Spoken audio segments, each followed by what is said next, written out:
Добро вечер и добре дојдовте во новата епизода на седмица. Како сте ми? Се надевам добри. Полека еве навлегуваме во зимата. Денот е страшно пократок, температурите полека паѓаат, но некако не е толку ладно како другите години. Дај Боже да имаме поблага зима и така веќе со години ретко гледаме снег, барем ние по градовите, така што е подобро да биде малку потопло, отколку да тонеме во она сивило на студена магла и загадување на кое сме навикнати. Како и да, ајде веднаш да се фатиме за работа. Имавме прилично бурна седмица, нели? Еве поминаа изборите, па го преживеавме тој стрес. Затоа ајде тука уште на почетокот на емисијава да направиме една мала анализа на резултатите, а потоа да се фатиме и за други теми.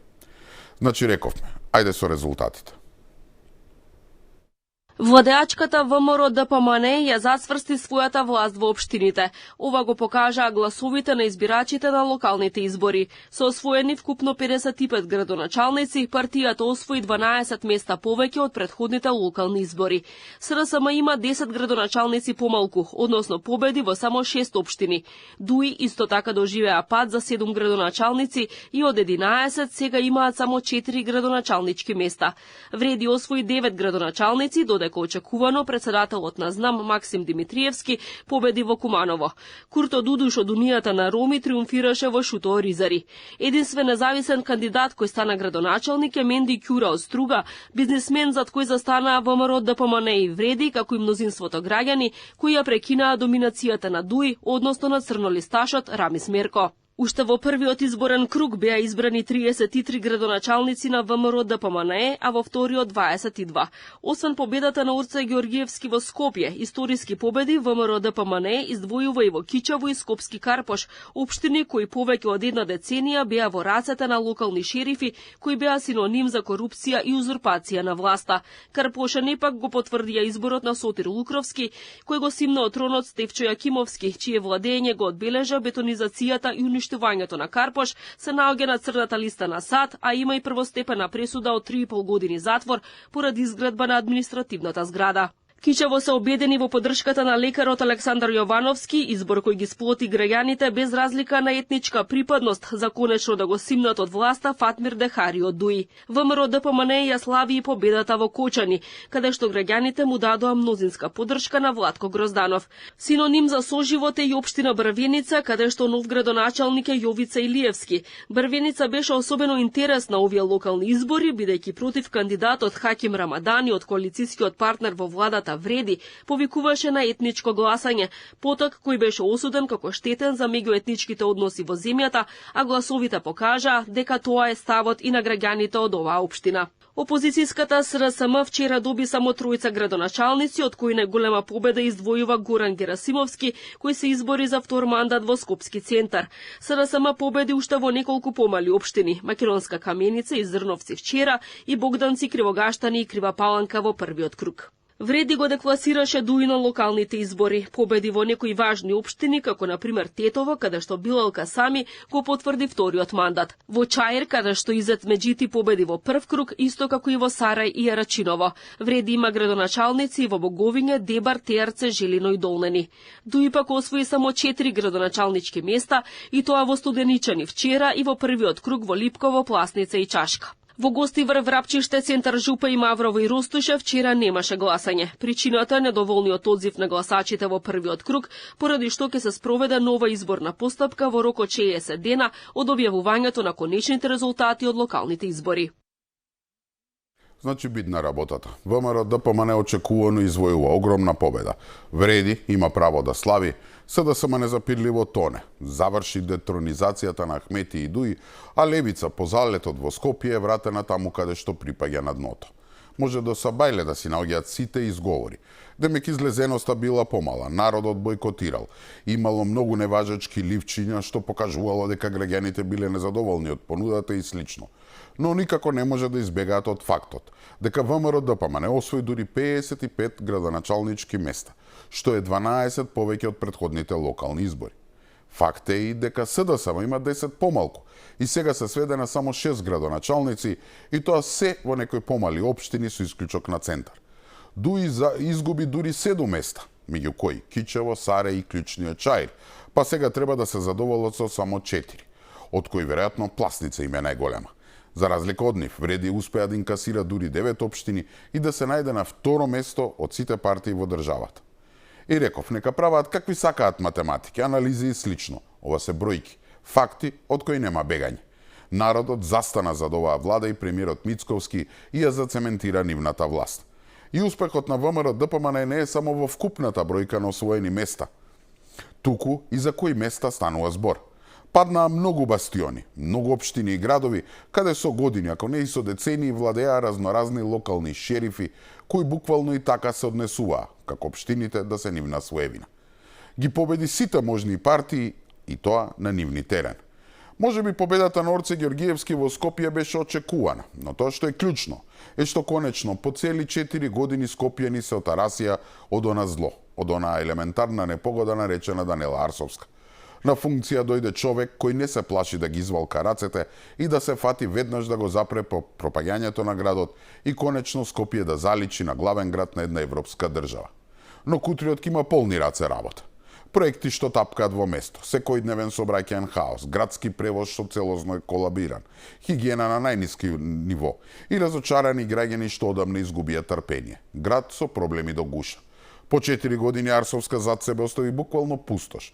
Метропола која наликува на една огромна депонија, со насобрано ѓубре, преполни контейнери и стаорци што слободно си шетаат.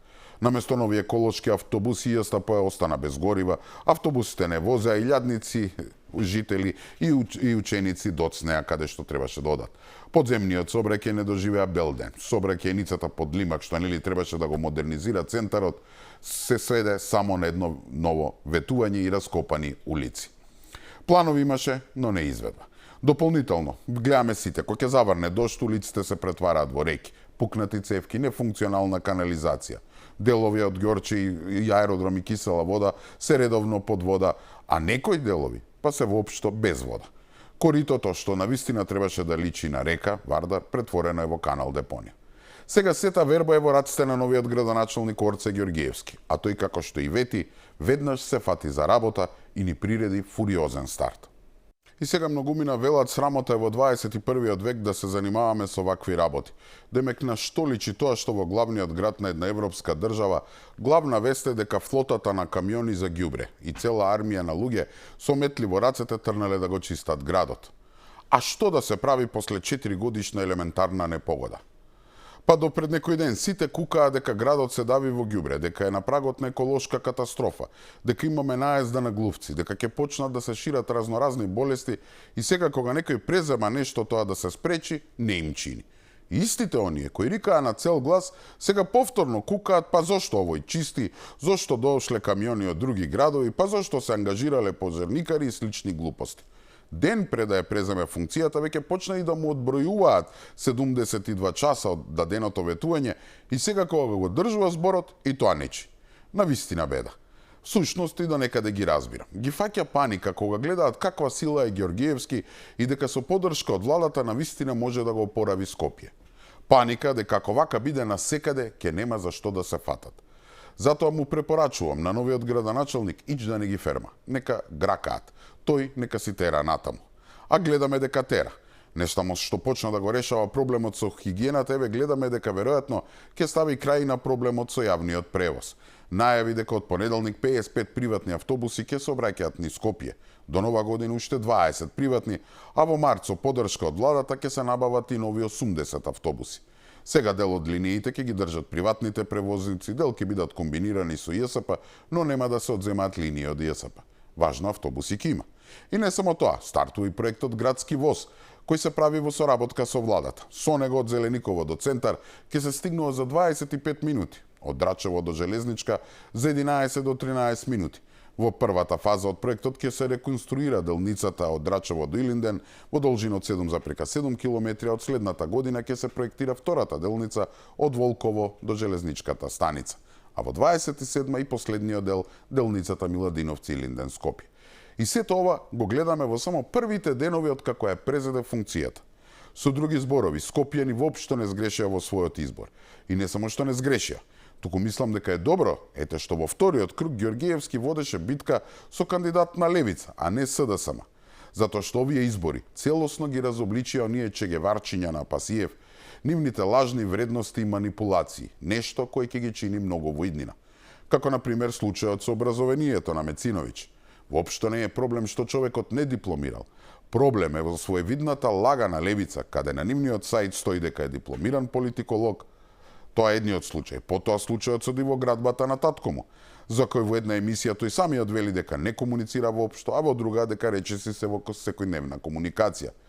И на крај самата дволичност на Пасиев, кој во 21 година, ако се сеќавате, бараше од сите пратеници кои се кандидирале за градоначалници, а изгубиле на изборите, да си дадат оставка, затоа што тврдеше дека ако не можеле да освојат доволно гласови на локално ниво, како ќе ги представувале граѓаните на повисоко ниво.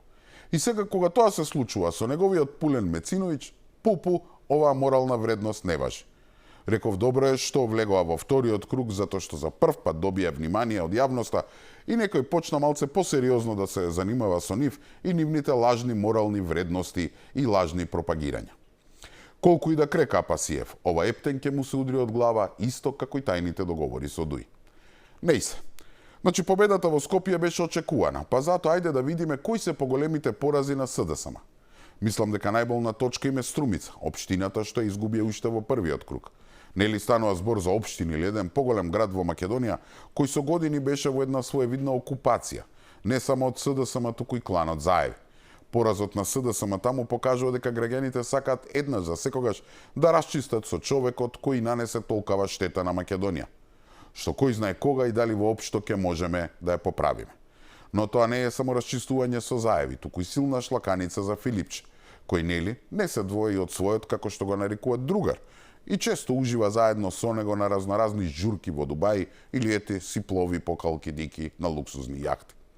По Струмица, огромен пораз представува и Крушево, каде по цели 8 години историскиот град конечно се враќа таму каде што припаѓа, во рацете на Патриотска партија во Македонија. Крушевчани решија дека не може градот од најзначајното востание во македонската историја, Првата република, да биде во рацете на партија која веќе потпиша договор и која се уште бара да се подчиниме. Подчиниме на тој договор и уцена и сака и линденците да ги прогласиме за бугари. Значаен триумф за ВМРО ДПМН и Карпош, без разлика што таму битката не беше очи во очи со СДСМ, туку со вечниот и превртлив Стефче Јакимовски. Таму и покрај јавниот повик на Филипче граѓаните да гласаат во наводници по свој избор, тајно сите знаеме дека се ровареше во полза на Јакимовски. Но не им успеа. Една фотографија стави крај на се и покажа дека и на СДСМ-овците од Карпош им беше веќе прекуглава општината да им ја уништува човек за кого веќе има првостепена пресуда да лежи затвор за криминал и кој се наоѓа на црната листа на САД. Значи Карпош покажа и друго, дека наредбите на Филипче од Бихачка не се слушаат ниту до Карпош, а не па подалеку. Единствено место каде што СДСМ може да слави е центар. Но тоа не е победа на Филипче и ова раководство, туку мислам дека е победа на Горан Герасимовски, млад надежен кадар, кој ако мене ме прашувате има голем потенцијал, дури и да го преземе СДСМ во блиска иднина. Ама тоа само ако Филипче некогаш се реши да си даде оставка. Поштенското сандаче на Бихачка се полни со оставки. Членови на највисокото партиско раководство ја преземаат одговорноста по изборниот дебакал, но само една фотелија останува недопрена. Венко Филипче не поднесува оставка. За партискиот лидер, вина за тешкиот изборен пораз биле притисоците од власта врз нивните кандидати за градоначалници. Свесен е дека кадровски промени во партијата се неопходни, но напуштање на претседателската функција не му е во план. Јас сум претседател многу краток временски период, година и неколку месеци. Сметам дека тоа што се направи во партијата изминатиот период после таков еден навистина катастрофален пораз лани беше една консолидација. Меѓутоа секако дека овие избори се дополнителен показател од кој што ќе влечеме пораки и поуки за воиднина. Поразот на изборите е толку голем, што за прв пат на едни избори лидерот на опозицијата, во случајот Филипче, не даваше изјава по гласањето, затоа што во општината, каде што живее и гласа, но и во градот Скопје, неговата СДСМ немаше свој кандидат во вториот круг. Инаку првата оставка ја поднесе подпредседателката Ана Чупевска, уште пред да го слушна резултатот од вториот круг. Во часовите на изборен молк ја напуштила функцијата во СДСМ, бидејќи имало суштински разлики во размислувањата. Го превземам овој чекор поради суштински разлики во концептите на партијата, како и поради разлики поврзани во методологијата, кои влијаат на перспективите на СДСМ. Со видео оставка од партиското раководство замина и кандидатот за градоначалник на општина Ѓорче Петров, Костадин Ацески. Напуштањето на функцијата вели ја морален чин на одговорност поради лошиот резултат, а на истото ги повика и Венко Филипче и целото раководство на Социјалдемократскиот сојуз. Верувам дека е исправно и потребно оставка да поднесат и председателот Венко Филипче и целото раководство на СДСМ. Не само заради лошите резултати, туку и заради начинот на действување на СДСМ во изминатиот период. СДСМ е преголема идеја за да остане непрепознатлива. СДСМ мора да биде силна опозиција и силен коректор на оваа лоша власт. Предходникот на Филипче, Димитар Ковачевски, се поднесе оставка од лидерската функција 10 дена по лошите резултати на парламентарните и председателските избори лани. И Зоран Заев замина од председателското место во СДСМ по исто така лошите резултати и поразот од ВМРО ДПМН по локалните избори пред 4 години. СДСМ, новото партиско раководство, го избра на Конгресот лани во ноември. Мислам дека Филипче е прв лидер на една политичка партија кој после ваков катастрофален пораз на едни избори не ни размислува да се повлече. Ова е невидено. После 2 изборни порази, тие упорно не признаваат и никако не да ја разберат пораката што им испраќа народот.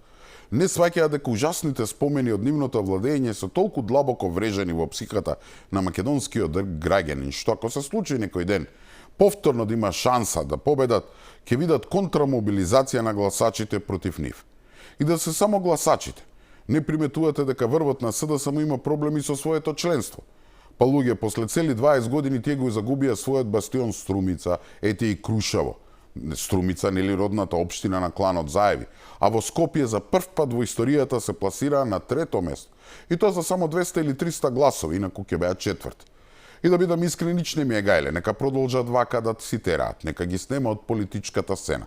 Но морам да признам дека ако не се опорава, тоа не е добро за македонската демократија. Не е добро во една демократска земја да нема силна опозиција која би функционирала како коректив на власт, но не ваква опозиција. Всушност мислам дека Филипче и да сака не може сам да си даде оставка. Очигледно е дека треба да праша некого над него, дали смее или не. А веројатно не смее, затоа што ако тој падне, со него паѓа и неговиот ментор Заев, а ќе падне и цела една армија на луѓе кои цветаат секогаш кога е на власт СДСМ ноидуи. Луѓе кои лежат на милиони и милиони евра, на кои им одговара беззаконие, кои живеат од тендерчиња и тендеришта, луѓе кои има антиинсталации во судството и обвинителството, имаат своји пипала во медиумите и невладините, луѓе чии инсталации се длабоко вкоренети во сите пори на системот. Тоа се луѓе и структури на кои не им одговара владењето на законот. Е очигледно, Филипче нив ке треба да ги праша дали смее да си даде оставка. Како и да е, значи паднаа бастионите Струмица, Крушево и Карпош, со што целосно беше поразен СДСМ. Но најголема и навистина историска победа на ВМРО ДПМН на овие избори е Кичево. Кичево ги урна сите етнички бариери и стереотипи. Во Кичево Мицковски го заврши тоа што го вети. Очи во очи целосно го детронизираше Али Ахмети. На контраверзниот шериф на Ахмети, вечниот градоначалник Дехари, не му помогна ниту флотата на чартер летови од диаспората, од каде Дуи носеше така наречени гласачи туристи. Поразот од ВМРО ДПМН е во Кичево, а пред тоа поразот во првиот круг од вреди во Чаир, Сарај и Тетово, практично целосно гурни са Дуи. Значи ова е пораз од кој тешко дека ќе може да се опорават. Изгубија од вреди, но уште поважно изгубија директно од ВМРО ДПМН. Ваков силен удар или едноставно ваков дебакл Ахмети досега нема доживеано.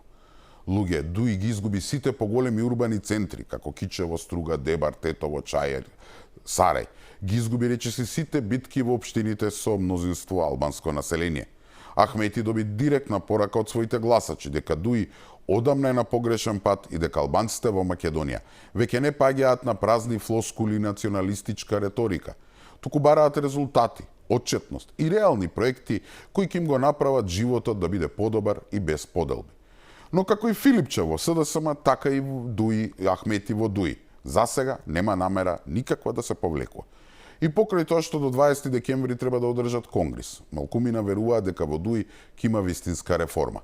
Се споменуваат разни чистки, кадровски промени и слично. Но искрено мислам дека без заминување на Ахмети, па ако треба и со титула почесен председател, таа партија нема да напредува. Сега освен победата во Кичево, ВМРО ДПМН има и голема победа во друга етнички мешана средина – Брвеница. Меѓу двата круга многумина се прашува зашто ВМРО ДПМН води толку силна кампања и во Брвеница, општина која на минатите избори не беше толку експонирана. И второ, не е нели во раците на Дуи. Знаете зашто велам дека е голема и значајна победа? Не затоа што имаше трка меѓу македонец и албанец, туку затоа што таму имаше директно соочување меѓу двата владини партнера, ВМРО ДПМН и Вреди. Победата на ВМРО над Вреди, и тоа во мешана етничка средина, има влијание и врз односите внатре во коалицијата. ВМРО ДПМН во Брвеница покажа кој е големиот брат, а кој е малцинскиот партнер во владата. Имено под детронизирањето на Дуи на овие избори, позицијата на Вреди на политичката сцена доби нели поголема тежина. Се ослободија од товарот што им го наметнуваа дека не се вистински представник на албанците во Македонија. Сега, откако овој наратив падна, нивната моќ е поголема и можеше да дојде до ситуација тие да сакаат да го наплатат тоа и во владината коалиција и да бараат повеќе од тоа што им следува. Памтите дека во последните години од владењето на СДСМ и Дуи токму тоа се случи. СДСМ, сравувајќи од нискиот рейтинг и само за да остане на власт, му дозволи на Дуи од малцински партнер да се наметне како главен извор на моќ. Тоа ги чинеше многу како партија, но ја чинеше Македонија многу како држава. Токму со победата во Брвеница, ВМРО ДПМН го спречи тоа. Затоа што не само што има најмногу гласови на државно ниво, најмногу градоначалници, туку успеа да го победи и Вреди, што би се рекло на нивни терен. Така покажа кој е кој во владата. Време е да сумираме. ВМРО ДПМН успеа да го победи СДСМ и да им одземе сите бастиони.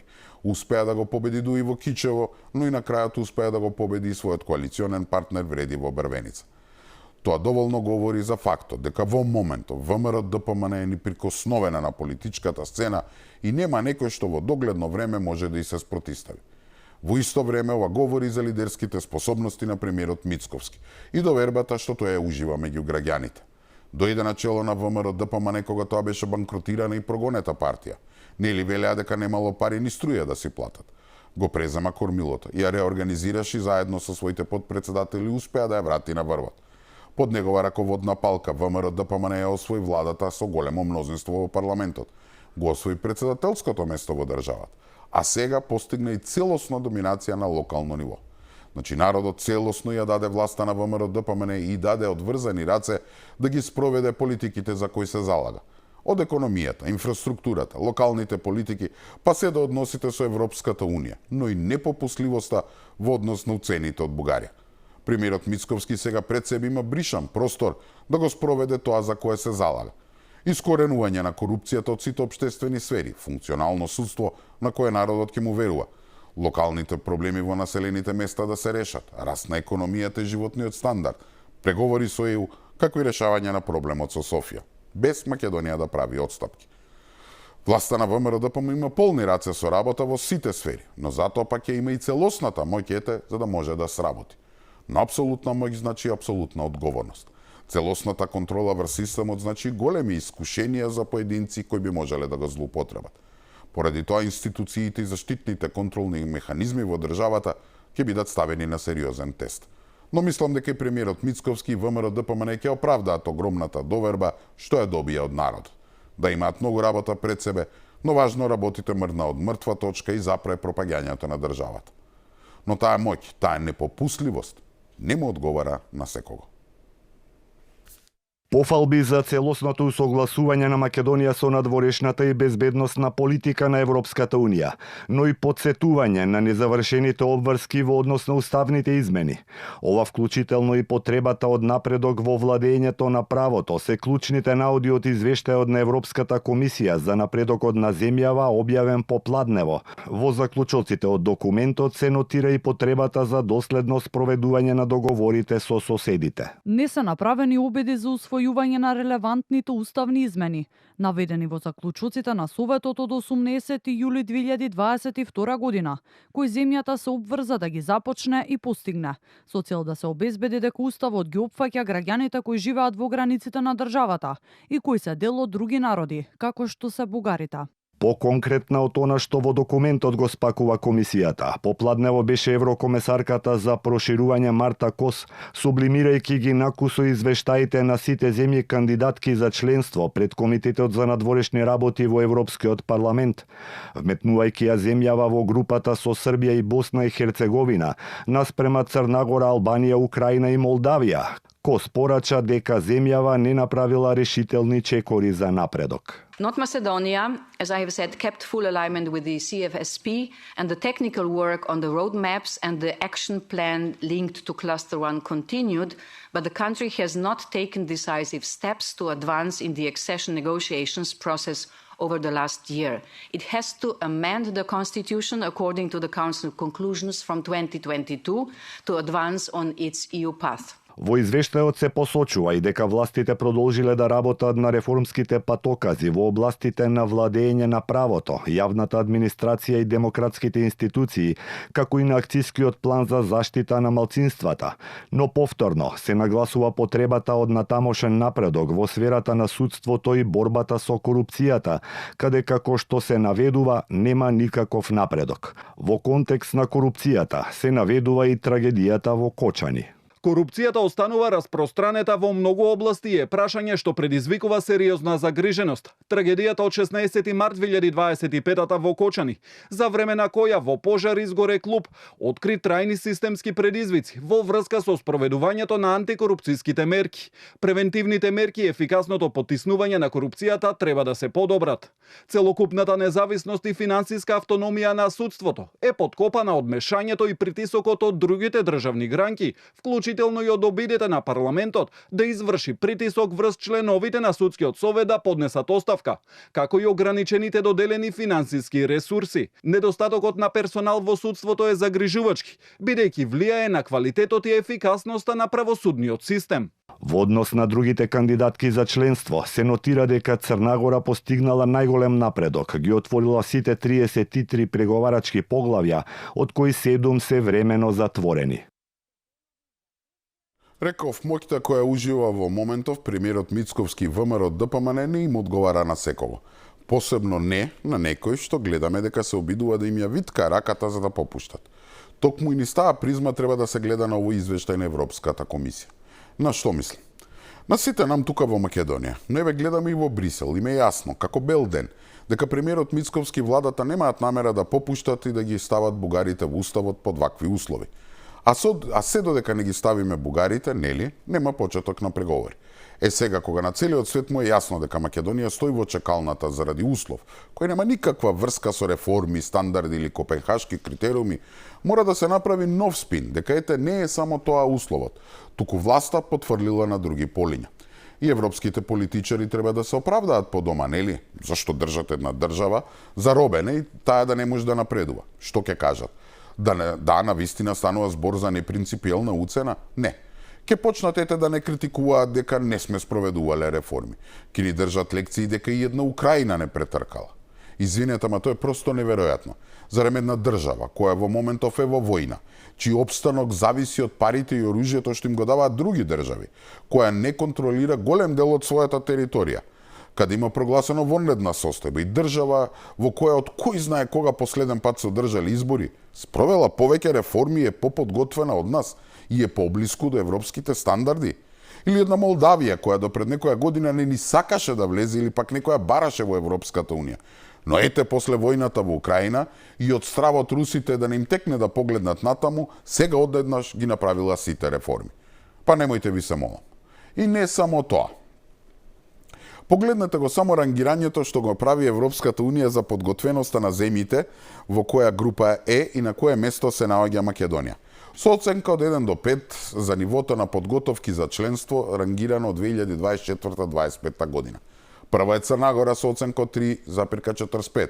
По неја следи, замислете, Србија со 3,12, па Македонија со 3,1, па потоа Албанија со 2,9 и така натаму. Значи, проблемот не е во подготвеноста, реформите и слично. Проблемот е во политиката на Брисел. Нив им смета што македонската влада не е веќе послушна како претходната и не сака да попушти да ги направи уставните измени. Гајли ме нив што со прифаќањето на таквите уцени се доведува под знак прашалник самото постоење на Македонија. Или гајли ме што владата пак има целосна поддршка да не попушта. Нив им е важно да се попушти. А што и ако се попушти? Убаво им кажа премиерот. И да ги направиме уставните измени. Најдобри ќе бидеме одмаш. И потако ќе добиеме ново вето и повторно нови проблеми. И тогаш сигурно пак ќе добиеме петка и ќе бидеме шампиони. Така е. Ова со преговорите за нас е еден народски кажано зачаран круг од кој мора да излеземе. Но најтрагично од се е реакцијата на оние губитници од СДСМ. После сите пропусти и грешки од изминатите години, како и подкликнувања и виткање кичма пред барањата од соседите, пред се Грција и Бугарија, сега првиот човек на СДСМ Венко Филипче поушти има лице да ја критикува актуелната власт за, како што рече, најлошиот извештај за напредокот на Македонија досега. Само неколку дена по срамниот пораз на изборите свикува пресконференција на која сите очекува да си даде оставка, а тој без доза срам или самокритичност излегува и тврди дека извештајот бил јасен показател дека земјава се движела во погрешна насока и дека се наоѓа во ист кош со Косово, Молдавија, Бих и Украина. Вперувајќи го прстот на одговорност кон власта, Филипче позитивен напредок, замислете, забележал само во 4 области, додека во останатите 8 никакво поместување. Особено не гледал поместување во економијата, за која последниве година и половина, речи се сите релевантни економски меѓународни организации дадоа позитивни оценки и прогнози. Но што друго да се очекува од овој човек? Зарем некој мисли дека ќе излезе и ќе каже добро, сгрешивме, ние сме виновни што со прифаќањето на францускиот предлог го закочивме патот кон неу, ајде сега да се обединиме и да ја пробаме да ја исправиме грешката? Не бре. Како и во минатото, така и сега. Ако треба и против сопствениот народ ќе одат само да си ја спасат кожата, нудејќи им се на странците како некаква си проевропска алтернатива. Тоа повеќе зборува за него и СДСМ отколку за власта. А таа пак не смее ни подразно сега да попушти. Не после вакви избори во кои доби потврда од сопствениот народ дека политиката што ја води на тоа поле во последната година и пол ја има нивната целосна поддршка. И мислам дека тука веќе е време да ја завршиме и оваа епизода на седмица. Се надевам дека го задржа вашето внимание. Со Господ напред се гледаме за една недела. Во исто време, на исто место. Имајте пријатна вечер.